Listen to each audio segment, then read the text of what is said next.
Ladies and gentlemen, welcome to the Lion's Den Show. And here's your host, Cody, Robert, and Judy. Hello and welcome to the Lion's Den Show. I'm your host and your toast, Cody, Robert, Judy. Cheers, it's good to be with you. Today is May 25th, 2011, and we have a thumping show for you today, and you're not going to believe it. I will be discussing with Mr. Obama regarding his public address, April 27, 2011. There are a few things I'd like to have been able to say, but I didn't get the chance with his bully pulpit. So let's go ahead and just roll this discussion. Let me just comment, first of all, on the fact that I can't get the networks to break in on all kinds of other discussions. I was just back there listening to Chuck. He was saying, it's amazing that he's not going to be talking about national security. I would not have the networks breaking in if I was talking about that, Chuck, and you know it. The reason for that, Mr. Obama, is that our nation has a great love for the United States Constitution, without which there would be no need for a budget. Even the press corps realizes that. You like to put the carriage before the horse, but the horse, that is our Constitution, is what pulls our country along and has done a pretty good job so far. Many of you have been briefed. We provided additional information today about the site of my birth.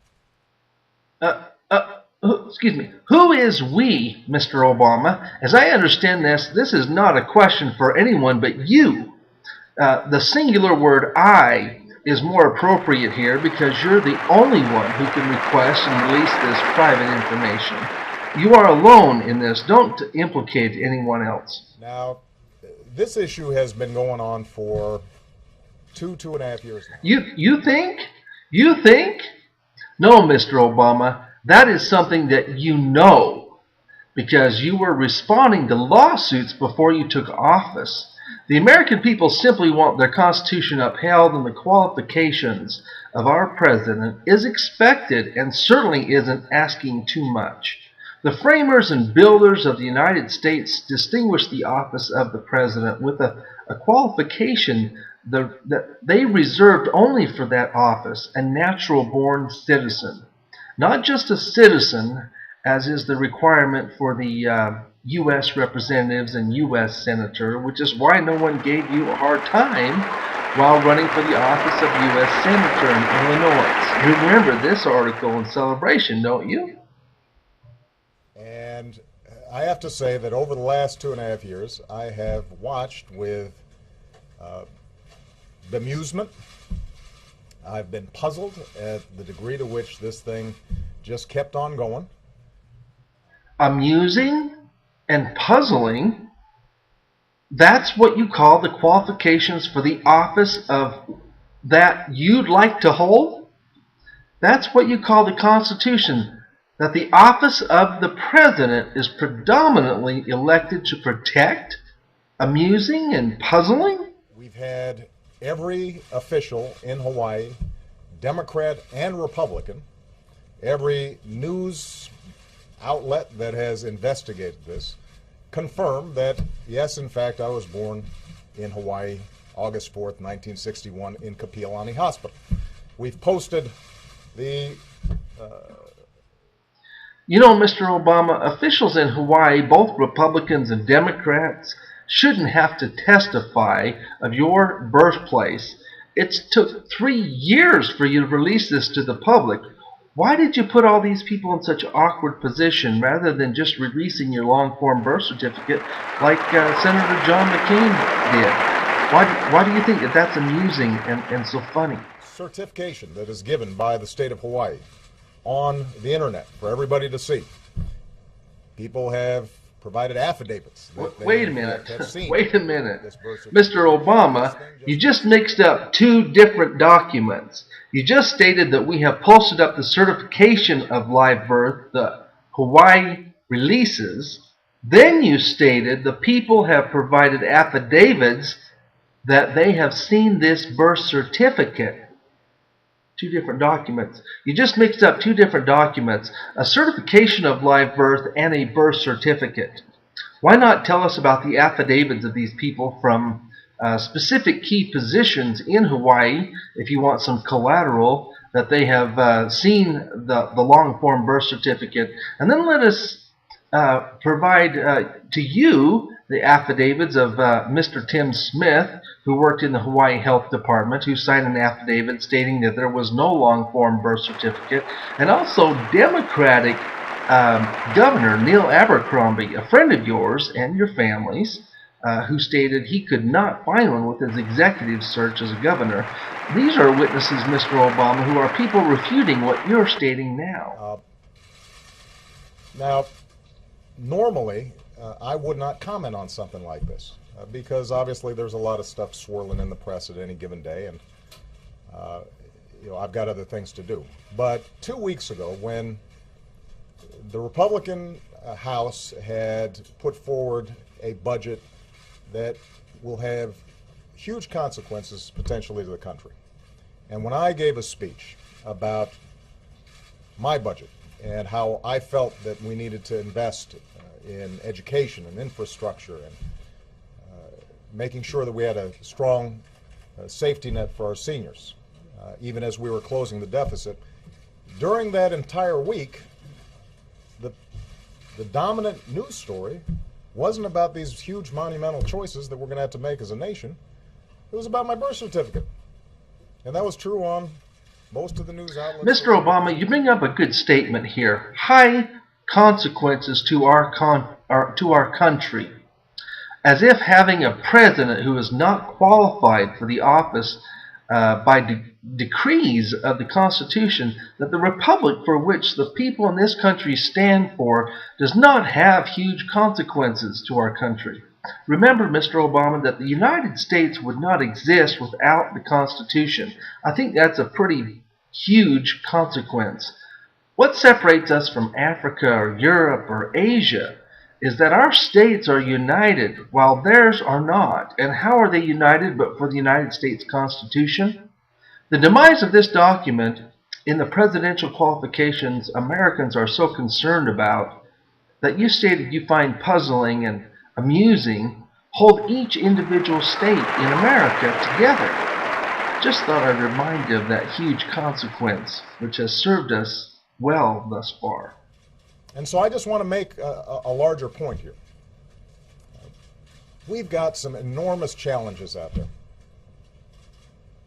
There are a lot of folks out there who are still looking for work. Everybody is still suffering under high gas prices. We're going to have to make a series of very difficult decisions about how we invest in our future, but also get a hold of our deficit and our debt. How do we do that in a balanced way? And this is going to generate huge and serious debates, important debates. And there are going to be some fierce disagreements. And that's good. That's how democracy is supposed to work. And I'm confident that the American people and America's political leaders can come together in a bipartisan way and solve these problems. We always have. But we're not going to be able to do it if we are distracted. We're not going to be able to do it if we spend time vilifying each other.